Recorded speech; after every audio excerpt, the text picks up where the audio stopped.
When you're pouring precast stairs, good placement is everything. Stair forms have complex shapes, treads, risers, nosings, and if the concrete doesn't flow correctly, you'll trap air, lose strength, or end up with hollow voids. That's why planning your pour sequence and consolidating the concrete properly is crucial. Let's break this process down. 1. Plan the pour sequence. Before the hose ever hits the form, decide your starting point. For stairs, you typically pour from one end, either the top or the bottom, and move across the form in controlled lifts. This allows the concrete to flow smoothly over each tread and riser without trapping pockets of air. As you pour, maintain a consistent head of concrete.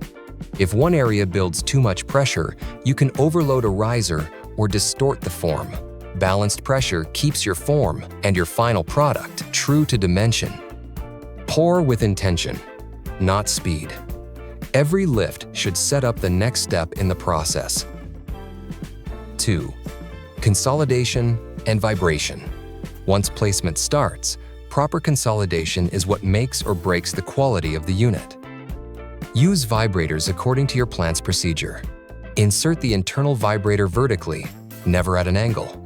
Let it sink under its own weight. Hold for a few seconds and withdraw slowly. Fast removals leave voids. Slow removals allow the concrete to close behind the head. Space your insertions so each zone of influence overlaps with the next. That overlap ensures consistency without over-vibrating. And remember, never let the vibrator touch the rebar. Vibrating the steel creates voids around the reinforcement, weakens bond, and reduces lifting capacity.